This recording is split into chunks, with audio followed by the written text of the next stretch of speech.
Hello, entrepreneurs, and welcome to the Possibility Partners Show.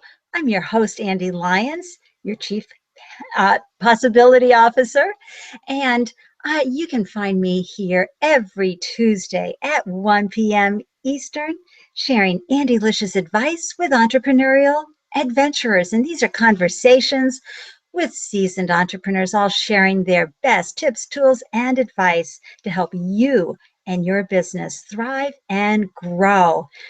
And whether you're a solopreneur or a small business owner with dozens of employees, it's so important to keep our minds and hearts filled with what we need. And every week, that's what we provide here at the Possibility Partner Show. So I'm so thrilled that you have tuned in, whether it's live or via replay, because we're all holding hands, cheering each other on, and sharing the really solid, actionable advice we need to hone our business and have it really soaring along, but also sharing those intangible things like tenacity and courage and hope, because it's that passionate and those wonderful feelings and emotions that really keep you inspired and willing to go on every day instead of saying, why bother, right? So thanks for tuning in. I would love to stay connected and keep you encouraged and keep giving you the actionable tips, tools, and advice you need for you and your entrepreneurial adventure. So please be sure to swing by andelyons.com, my website. And of course, I would be honored if you would please subscribe to my YouTube channel, Andelicious Advice. That way you can stay up on all the new videos and all the new shows as they get posted.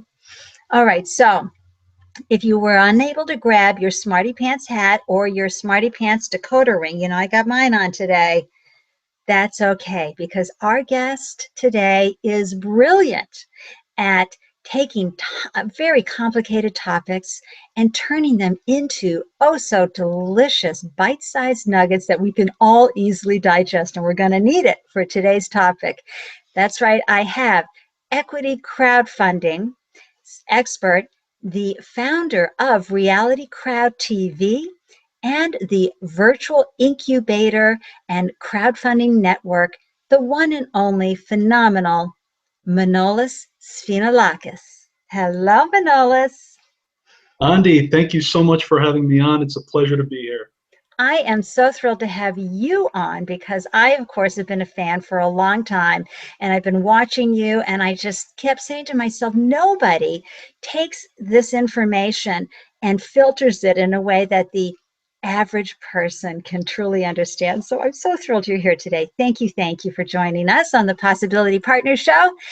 Before we get into the nuts and bolts and the nitty-gritty details of equity crowdfunding, I would love for you to share your background, your entrepreneurial adventure with everybody. Did you start off as a kid knowing you were an entrepreneurial adventure, or did it come to you later on? Well, I had the opportunity to work in my parents' restaurant growing up. My dad and my mother have owned a restaurant for 35 years in Woodbury, Connecticut, where I'm from. And so I had the experience of having that background and walking in as a little kid and everyone saying hello to you because you were the owner's son. So I had that, but my parents actually pushed me away from that life. They wanted me to go and be more educated and work a life where I don't have to work as hard. But obviously everyone has to work hard to survive, especially nowadays, no matter what job you're doing. So they pushed me towards college, and that's kind of where I started to learn more about the business world and the broader world at large. Wow, and you pursued a degree in accounting, right? That's correct, and that's after switching my major 3 times prior to that. It was history, political science, math, and then finally to accounting, which was more of something my father wanted as a practical building block to business. And so, yeah, I did graduate with an accounting degree. And you went right into corporate America because you went into one of the top firms, Deloitte Touche, right? Indeed, it was corporate America, and it was a great experience, but it was much harder than I'd ever worked anywhere else in my life. Well, did you start off in the usual track as an auditor? Yeah, I was a financial auditor, first year auditor, and I was out of Greenwich, Connecticut, which is the hedge fund capital of the world. And we were auditing a financial services company that was going public, that was becoming a publicly traded company on the NASDAQ stock exchange. Oh my gosh, that's hours of work, you poor thing. And hours of work at their schedule and their time, right? There was a time where I clocked 110 hours in 9 days, so I was making well below minimum wage and not getting much sleep at that time. Ah, it's a good thing you were young. So there you were minding your own business what happened? Because you have become such an expert in the crowdfunding arena. How did that inspire you? Sure, and so after that first experience in corporate America, I actually was trying different endeavors along the way. I did real estate and property management, went back to accounting. I tried restaurant management, went back to accounting, and my most recent job was with the Hartford Insurance Company. And the way that I got inspired by the crowdfunding industry was that on October 23rd, the government announced regulations that they were proposing that would allow for people to actually invest in private companies through the online method of fundraising known as crowdfunding. And so on that date, October 23rd, 2013, I read all 585 pages of this document that was released. And, I'm a dork, so I had to read it just because I was passionate. And I knew that day that soon anyone, regardless of income, would be able to invest in a private company and actually take ownership of that share or loan that company money in the form of debt. Wow, oh wow, oh wow. We've all known about crowdfunding as far as, hey, here's your mug, here's your t-shirt, here's your hat. We're going to be talking about equity crowdfunding, which is a whole different ballgame, a whole different playing field. But before we switch gears, Manolis, you're an entrepreneur now for how many years? So within this current endeavor for Reality Crowd Mhm. TV, I started it in December of 2013. So it's a little bit over a year and a half. Awesome. So you've seen how things have gone. Is there anything that you like to do that keeps you inspired? Some people, it's a business technique that they do. Some people, it's affirmations that help them stay encouraged and inspired every day as an entrepreneur. What is it for you? Well, prior to taking the sleep, as I mentioned, I had practice with two other endeavors. I got used to quitting a safe and secure job without a steady paycheck and going somewhere else. So this was 5 years in the making. At age 25, I began really just identifying what I wanted in life, and I believe from age 25 till now, I've read close to 300 books, and I always read inspiring books. So I really filled my mind with the messages that I wanted to hear instead of the negative noise. And that has allowed me to operate with a sense of courage and fearlessness in the face of astronomical odds. Uh, so I would say reading is a very good thing to do. I think that's wonderful advice. Obviously, if we're feeding our brains, feeding our minds, feeding our hearts, feeding our souls to help us stay courageous on our entrepreneurial journey. Thank you for that. You, of course, everybody knows Twitter, my favorite social media platform. You have a great Twitter handle, and I want everybody to know Manolis is at Average Joe VC. How did you come up with that name? Well, the venture capitalist industry, the angel investors, those who are wealthy and making the majority of the financial decisions in startups' lives right now, they're having all the fun, so to speak. You have the Mark Cuban, you have the Shark Tank, and so they're the ones who are known as the venture capitalists and the investors. What's exciting about this new equity crowdfunding law, however, is that soon you won't need to meet those wealth criteria in order to invest in a private company. And so I believe now that, in a sense, we're all average Joe venture capitalists, all average Joe VCs. And that's why I decided to take that handle, because technically we can now sit in our homes and pick and choose investment opportunities from startups from around the nation and really help the local startups in their communities as a result. Exactly. And we're going to go into more details about some of the regulations that are involved with doing this. But first, folks, you can find Manolis at realitycrowdtv.com. And you really need to go and check out all the incredible things he's got going on, especially his virtual incubator. Okay, this is a remarkable thing. We're going to talk about this platform at the end of the show. Really an excellent opportunity for all entrepreneurs to explore this platform for their own needs, for their own businesses. Manolis, let's start talking about equity crowdfunding, okay? First of all, just explain to folks what it actually is. We know about the Job Acts, how it became initially an opportunity, and it was a bipartisan decision, an opportunity for accredited investors to participate in deals, in companies. But things are changing as well right now. So if you could talk about that, that would be wonderful. Sure. So the 2012 Jobs Act, as you referenced, was one of the most bipartisan laws. It was a law that was passed by the Senate, the Congress, and signed by the President.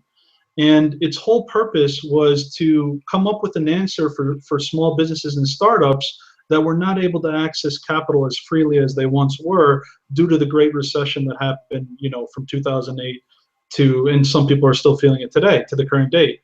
And so that law lifted many different restrictions for the everyday American and the everyday small business to access funding for their startups. And so one of the biggest things that happened was that they lifted a ban on general solicitation of accredited investors. So an accredited investor is an individual who makes $200,000 a year or is worth $1 million in net worth. So previously, you weren't allowed to send out a tweet to advertise a funding opportunity. Now you are, and if an accredited investor is the one who's clicking on your link and going to the crowdfunding website, you have an opportunity to meet people that you don't need to have a pre-existing relationship with in order to raise funding. And prior to that, that was just simply not possible. Moving on to the current year, the most recent exciting development has been, we know that accredited investors can participate, but on March 25th, 2015, which also happens to be Greek Independence Day, the government released the finalized rules for unaccredited investor crowdfunding through a provision, through one of these regulations called Regulation A+. It was an update to an old rule, but now this new rule is allowing anyone, regardless of income, to invest in a startup, and these startups are capable of raising up to $50 million from anyone, regardless of income. Whoa. Wait a minute. 50 Yeah. million? When did that change? Because I know there was a ceiling initially, correct? So that changed on March 25th, 2015. Prior to that, it was only up to $5 million that could be raised. And the old Regulation A was never used for one major reason. If a startup company wanted to raise money through that old method of fundraising, they had to get approval by every single state that each investor was from. So if they tried to raise money from 1,000 investors and they were all from each 50 state, it would take months and even years to actually finish this offering because each state had to individually approve the fundraiser. But with Regulation A+, they actually eliminated that. I believe they call it the blue sky exemption, where now it's only one approval on the federal level if you're raising money up to 50 million. Because there still is a two-tier system, but generally most people will go for the 50 million raise, which is only one approval, and that'll change the game. What is the typical raise going on with a lot of these small businesses? Typical fundraising, if you're looking at seed round investing, I think typical is around 250,000 is kind of a seed round, an initial jumpstart. If you're going into Series A, which is the next step forward, you have these different levels of funding. My client actually, Patchaland, recently announced a $24 million Series A, and that's actually much larger than many Series A. It was kind of a surprise that happened. So it varies based on the company, the amount of traction they're getting. But if it's your first time raising capital, I would say the $250,000 range is right where most people will go. I will say this, Regulation A plus, and I'm sure we'll talk about it a little bit later, there are a lot of compliance costs. So companies that are raising below $1 million probably wouldn't want to use this as their initial seed round because it is very expensive from a compliance perspective. Like, what are you Um, talking about in dollars and cents? we're talking at a minimum probably between 35 and 55,000. So if these companies aren't established and they don't have any revenue and they're trying to run, thinking that it's like a Kickstarter model, they're sorely mistaken because there's going to be a lot of costs. There'll be annual audits that are required. There'll be legal fees. So this isn't going to be for companies that have no traction. Right. It'll most likely be for companies that have some sort of backing and revenue model. Right. And it's ideal for those companies who really are a high growth opportunity where they see that they are going to need the infusion of capital to reach their milestones and their goals and no other way for it. Of course, my head is just spinning with all the different regulations, things that have to happen. First of all, what is on a typical deal? How many investors show up? Are those numbers out there? So because the unaccredited side is so new, it hasn't been done yet. So there are no numbers on that. On the accredited side, I do believe it's still a few people. It's not that many, even though there are, I'm noticing other platforms out there that have minimums of 1 to 5,000. So technically, you could have hundreds of investors, but I believe the majority of the time there is a lead investor who is putting in the majority of the seed, and then that lead investor is bringing in his friends to kind of take a little piece of the pie in the accredited investor world. That's where I see it happening now. Wow. And of course, I'm thinking about all the attorneys who are going, yes? Oh yeah, I mean, attorneys, accountants, service providers in general are. There's a whole new market for their services with the advent of this equity and debt-based crowdfunding. We love that. So venture capitalists who have really held most of the power, right, over the years in bringing money in. I mean, there have been individual angel investors, certainly, who could come up with millions of dollars to put into a small, high growth business, but mostly it's been the VC world. And a lot of them ask for primary ownership of the business, which many entrepreneurs are not willing to do. How does this work in the equity crowdfunding arena? So in the equity crowdfunding arena, I believe it'll operate similarly. And a good rule of thumb is you'll know by the market. If you're trying to sell 25% of your company for $1 million and no one's investing, that should probably tell you something. I mean, in more ways than one. Maybe your business doesn't have enough traction. Maybe your valuation's way out of whack. But in general, the fear of giving up ownership too early is definitely a real one because there are horror stories of venture capitalists that gut companies and take them in the wrong direction. But if you're able to find that individual or group of individuals who actually is a great fit, you don't necessarily want to keep that mindset because a percentage of something is better than a percentage of nothing.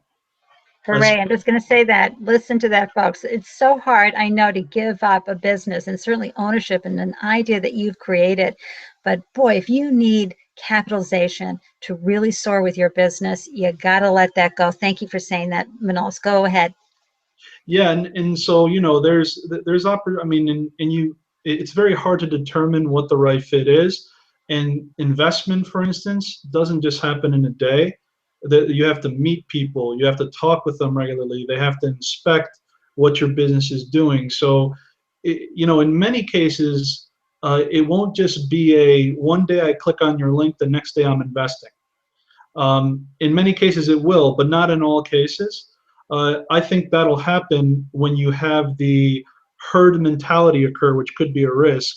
If you see a hot startup who is getting a lot of investors, then there may be individuals who don't even look at the information and say, well, if Mark Cuban invested in this, then I'm fine. I'll invest in that too.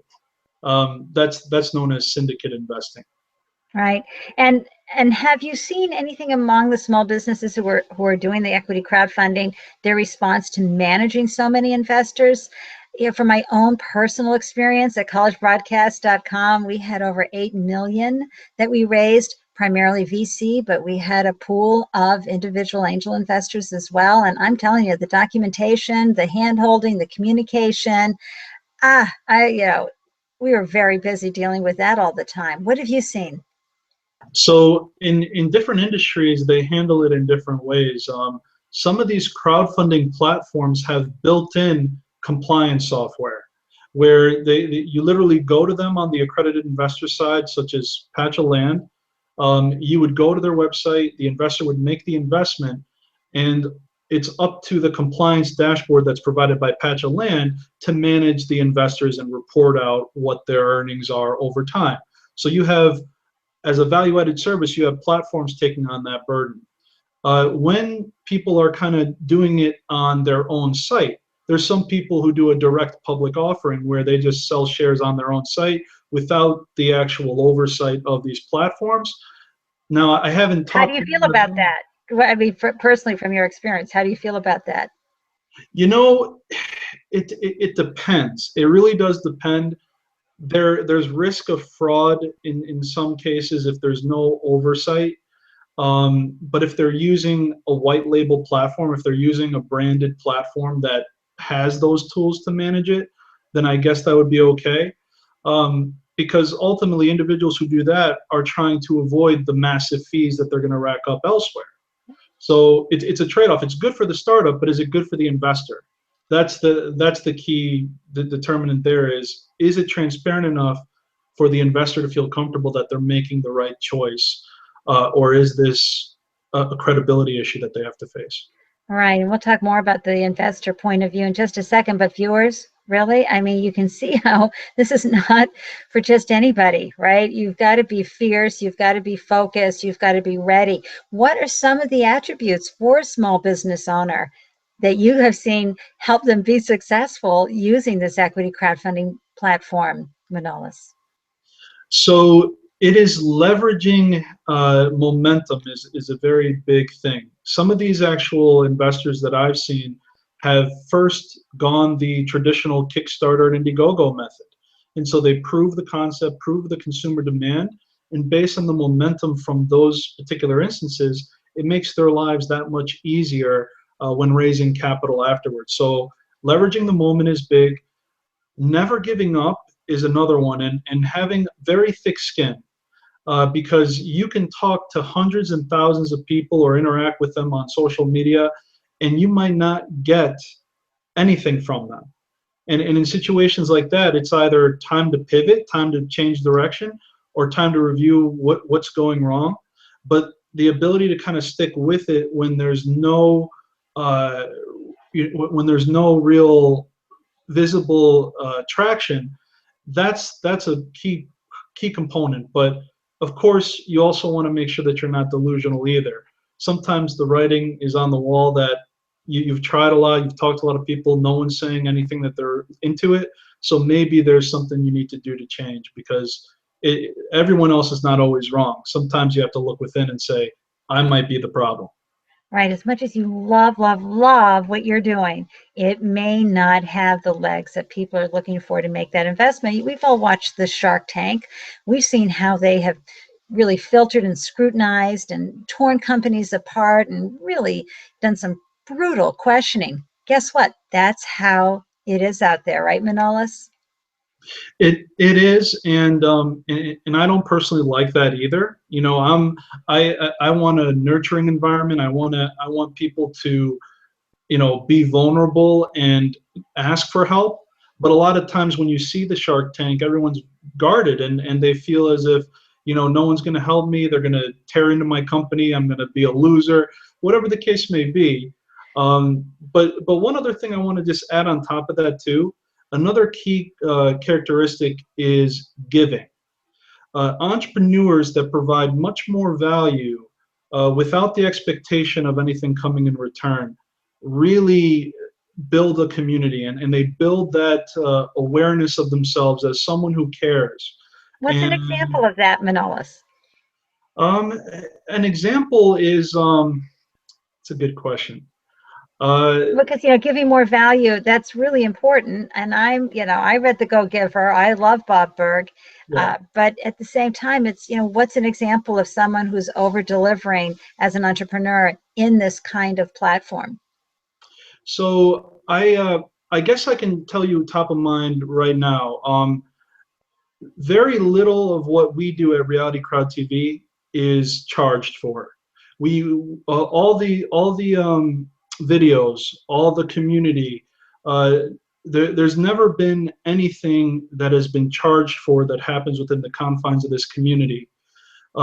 Yet, from my own experience, we recently were named as a Comcast Innovator for Entrepreneurs as one of their 32 regional finalists, and that's because the community within Vicken has shown that what we're offering has some value. We never asked for anything in return, and now the community, based on what was built there, has allowed us to be recognized by other individuals so that we can create a business without charging our members. So there's business models to be had that if you can bring an engaged audience and people who really want to learn about crowdfunding and entrepreneurship, there's other individuals who can present that revenue opportunity, whether it's applying for grants and pitches or whether it is sponsors coming in as well. So that I'm sorry I couldn't find another example aside from myself, but I just That's kind of put me okay. on the spot. And I encourage any viewers who are watching, if a company comes to mind for you, please put it into the comments. We'd love to know about them and give them a high five and a spotlight moment. I know, again, from my own personal experience with my food manufacturing business, I had, hundreds of thousands of dollars in angel money, and it was the opposite of college broadcast. These folks were like, oh, just touch base quarterly. I love what you're doing. Gosh, if you're in the press, send us the clippings. We'd love to know about it. It's a completely different experience. I wonder, how can companies manage backers' expectations, Manolis? I mean, is that something that can be set up front as far as the communication? Absolutely. I mean, if you have a technology infrastructure that serves as the medium to broadcast a message, I think that's half the battle. I really think that with this new community-oriented funding model of crowdfunding, I actually would advocate that anyone create a community around their brand, no matter what the brand is. If you have a community of customers, of vendors, of people within your particular business, it behooves you to create a technology infrastructure that is the community for what you do. And so to manage that, there's a couple things: the technology. But then you also want to manage expectations. You want to be fully transparent. You want to be timely with your responses. And for instance, this is an example in the rewards crowdfunding realm. Many crowdfunding campaigns are delayed on providing the rewards that people have purchased. So translate that to investors. What if you have investors and you were expected to give their first return on investment, their dividend, at the end of the year? Business didn't go as well, so you have to communicate to them, investors, I'm sorry, we promised you an investment, that you would get it, but business has been slower than usual.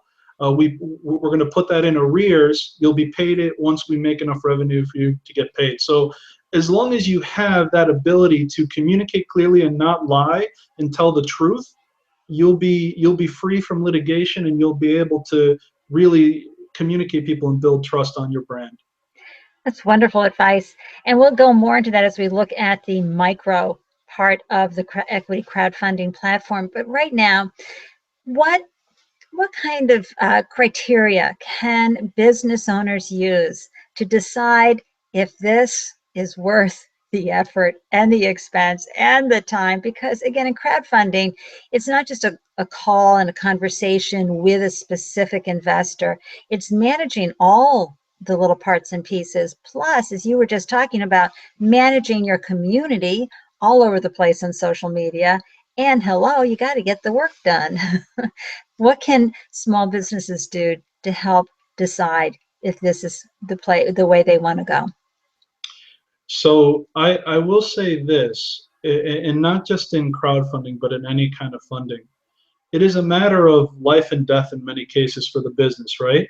So I guess it depends. Do you want your business to die or not? Are you committed to your business? Are you passionate enough about it that you're willing to go through extreme hardships? You're going to be willing to not go out for drinks with your friends like you used to do. You're going to have to make the sacrifices so that you can actually become a great entrepreneur. So the first criteria is, how committed am I? The second criteria is my business scalable? And if your business is not scalable, then you're going to have a very hard time to find any investors. And so I don't care what business it is. If you use your imagination, you could probably think of a business model that would make it more scalable. It doesn't have to be the next Facebook scalable, but there needs to be a portion of the business that does not rely on your efforts alone, that has automatic revenues being generated month after month after month.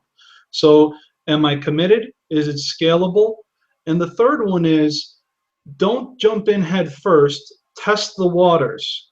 And there was actually something by Stacy Hawkins, I believe, in the comment thread, where she asked a question about how can startups assess how to market, and how can they assess if it's worth it for them to actually go through this. What's really nice about this equity crowdfunding law, the Regulation A plus that was passed, it's going to allow startups to do something known as testing the waters, where they don't have to spend the crazy cost to comply with the Securities and Exchange Commission before they can solicit indicators of interest. So they can create a pre-campaign, almost like a little advertisement pre-launch, that they can broadcast on social media, through email, through all these venues. And all it says is, here's what we're going to be offering in the near future. Are you interested? Would you invest in this? And then they give you their contact information so that they're notified when indeed you are live. So in order to avoid the expenses that come with this equity crowdfunding law, especially under this particular regulation, startups will be able to know, without having to spend a ton of money, that their business has legs or it doesn't. And so, it's those three things that I think will really help entrepreneurs determine if their business is viable. Because when it's internal to us, we have a warped view. We don't look at it as in what's in it for them, and that's what this testing the waters will determine for us. Like, That's terrific advice. And how about, so many websites and platforms have cropped up since the Jobs Act. How does a small business owner determine if they're going to use, provided they're going to use a crowdfunding platform, how do they screen all of them out there? I wouldn't know where to begin. and this is there's going to be a lot more ways to screen than what I'm going to mention now, especially as this equity crowdfunding movement ramps up. A lot of these platforms will have to actually register with the government. So one way to screen is make sure that they're registered, that they're not just this fly-by-night platform that is just taking people's money as a scam. So check the SEC website, check the FINRA website, the financial industry website, see if they're registered. Number two is, you can tell if a website has a lot of website traffic by this little trick. If you were to go to alexa.com, it basically tells you what a basic barometer of what the website traffic is. If they're claiming to have funded thousands of deals, but they're like top 1 billion most frequented websites, they're not frequented at all basically, then it's a scam. You want to look at that and say, there's ways I can tell if their website is legit by doing research on the site itself. And then, of course, before you ever invest in anything, you're going to want to talk to the people behind the website. You're going to want to ask them for references and actual people you can talk to, so that you can understand how was their experience. And just a Google search of these sites too will tell you if they're being talked about by the large publications. That's awesome. Thank you, Manolis.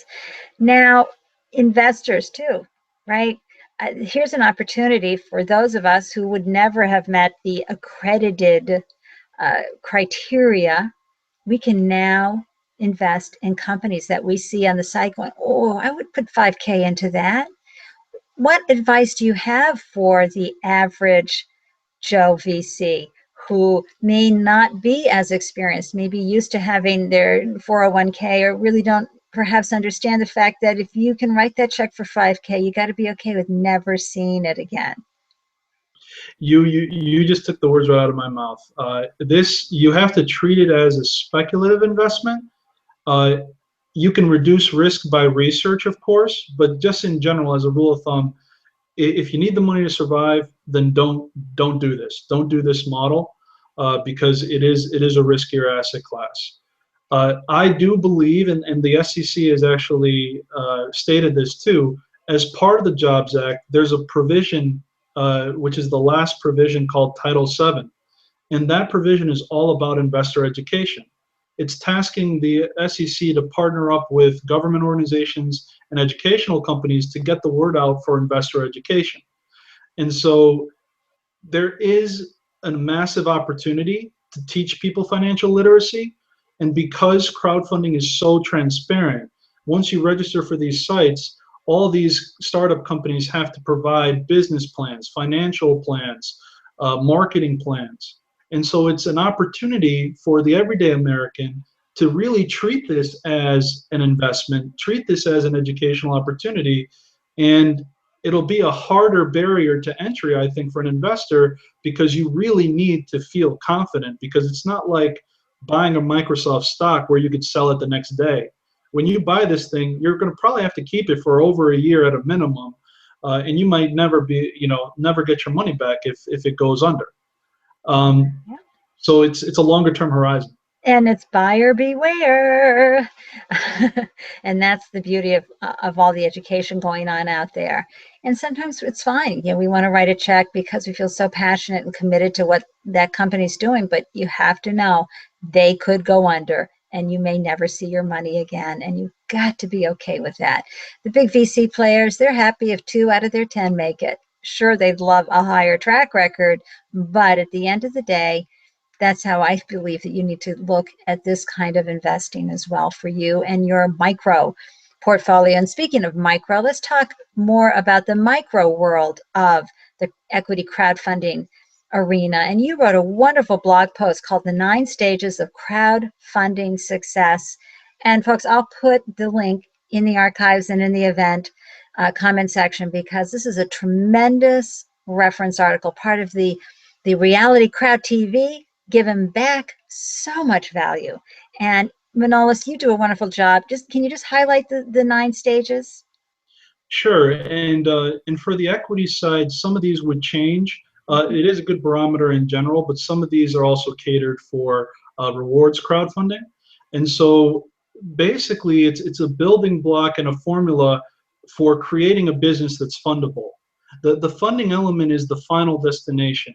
Once you've actually built the business, gained some traction, learned how to market, crowdfunding is there when you're ready for it. But you start with your business plan, you secure your intellectual property, you incorporate social media marketing and PR strategies. You have to have a campaign strategy. Are you going to do a roadshow or a tour to meet people in person in addition to your online media fundraising? Because in my opinion, there's no substitute for in-person interaction with investors and potential backers. If they can touch and feel you, actually, let me preface that. This is a very close substitute. The Google Hangouts on Air gives people a good idea of the type of person you are. Next, you have networking and team building, because if you're trying to do something alone, it's a full-time job in itself. So if you can't dedicate a full time to your crowdfunding campaign, then you're going to need help. Your website, you want to have a nice website that clearly conveys exactly what your business is all about. Your video and your profile, just like the reward side, you still need a video and profile for the equity crowdfunding side. And then last but not least, fulfillment. What I mean by fulfillment is fulfilling on the promises of what you're giving your investors. If they're investing in a certain percentage and expecting a certain return, then you some startups, once they get that nice injection of capital, like, oh, the hard part's over, now I can relax a little bit because I busted my butt to get to this point. No, this is just the beginning. You have to work harder, you have to work smarter, you have to hire people, and you're going to have to learn a whole set of new skills that will continually test you, until you either decide to exit one day, or until you've built a large enough organization that you don't have to be involved in the day-to-day as much as you do currently. Okay, see why I love Manolis? I mean, seriously, he knows what you need and he states it so clearly. Oh my gosh, thank you for that. I have a quick question here from Kirsten Hancock over in the UK. Manolis, do you assist companies in raising capital? Hi, Kristen. Thank you for the question.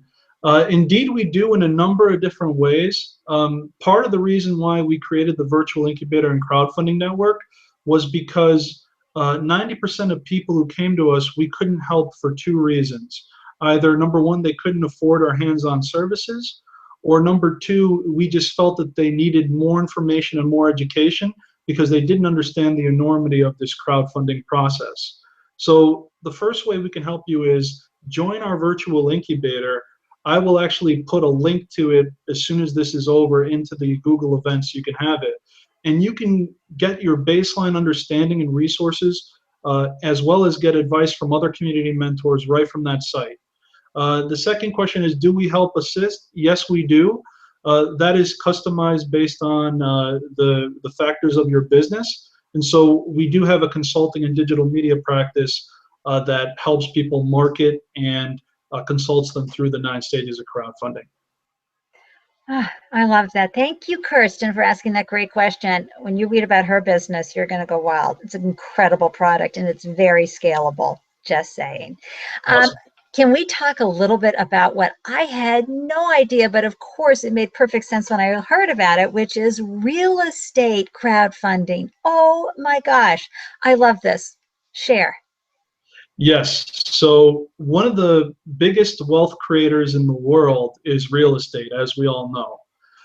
It is tangible, it is predictable to a certain extent, and if an event happens, I mean, unless it's a bomb going off and destroys the property, if a financial event happens, like a stock, the stocks will go down immediately. The value of real estate will not go down indefinitely. It'll take a while for the reaction to set in.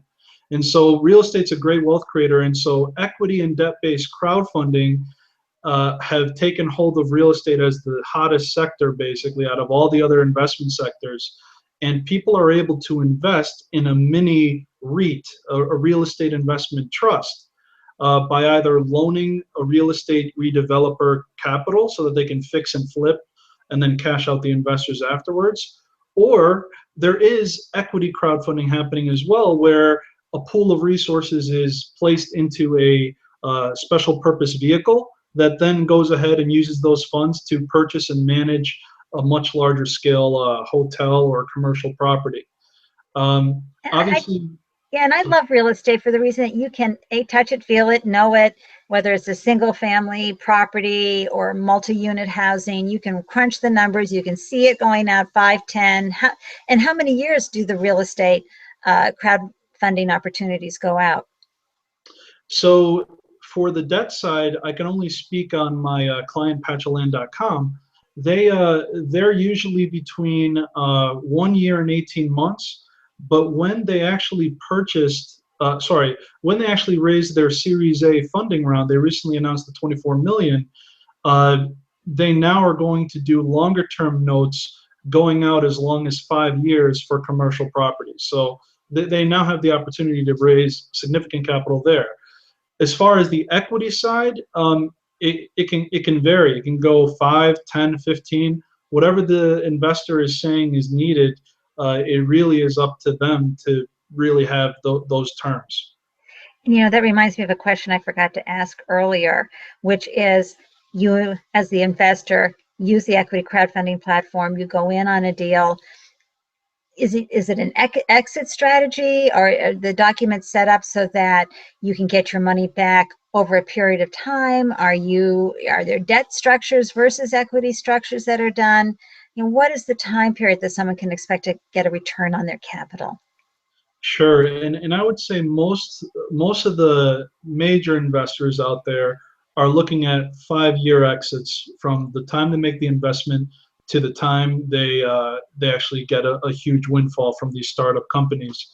And the structures are very interesting. I'm just learning about this, but there's something called convertible debt that is a very in vogue way of doing it. You ultimately can get a loan at a very reasonable rate, and at a certain benchmark, it gets converted into equity at a discount to what the company is worth. And so that is a really good way to not give up equity right off the bat, so that you can raise the debt you need in order to finance your operation, but then it gets converted into equity uh, at the milestones that are set within. So yes, startups should have an exit strategy. Whether that exit strategy is being bought out by a larger company, continually to cash out investors as new ones come in. Each capital raise has the opportunity for investors to sell their existing shares, or to bring a company public in the traditional manner. If the startup is so successful, they can keep raising money until one day they go public on the Dow or the NASDAQ, and now everyone has a highly liquid market to sell their securities. Those are the kind of happy endings we just love, love, love. Exit with a buyer or going public. Oh my gosh. Manolis, this has just been so informative. And folks, yes, I'm going longer this week because this is a complicated but very important topic for entrepreneurial adventurers. We really need to know how to finance our businesses and what are the options and what are the ways. And this is such a new and I think very murky area to navigate. So I'm so thrilled we have our guide today, Manolis. So thank you. Let's talk about your companies that you're just doing a phenomenal job with. I love your monthly show. I love everything you're doing with Reality Crowd TV, but I'm really excited about the virtual incubator. I love this. Share with everybody. Sure. So the virtual incubator is a passion of mine because it helps us help everyone. And that's my mission. I'm for Main Street America. I'm for the underdog. And so the birth of this incubator came because there were some people who I was turning away and was not giving them an adequate place to learn and grow and perhaps self-empower their own growth.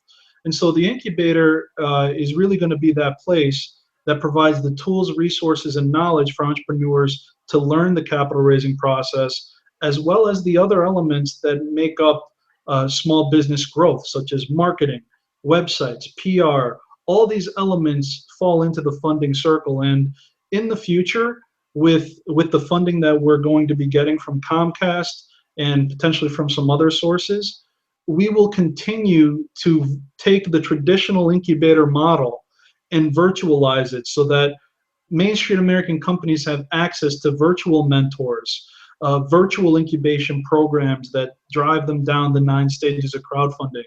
And I hope too, Ande, that as the company grows, that you can be one of our virtual mentors, because your knowledge and expertise is just spot on, and you would be a huge asset to us. Aw, I'd love that. I love mentoring. It's my favorite. Thank you. Thank you. Now, we talk a lot about American companies. What about the international playing field?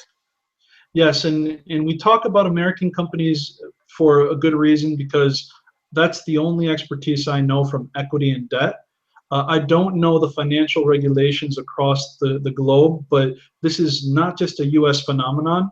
Companies in the UK, Australia, Israel, the European Union, they're all passing these and Canada, they're all passing these financial regulations right around the same time. So it's a unified front of equity crowdfunding. And so we accept anyone. We're a global organization within the incubator, and so anyone can come in and learn. And as we grow, I can foresee franchise opportunities to have country-specific networks within the virtual incubator network that can provide that specific information for those nations. Wow, I love your vision. I really, really do. You have a summit coming up, a virtual summit at the end of the year. I mean, it's weeks long. Talk about that, and why is it weeks long? Indeed. So we announced in January this year that we were going to have this 3-week long virtual crowdfunding summit, an online conference that was going to catalog the global ecosystem for crowdfunding.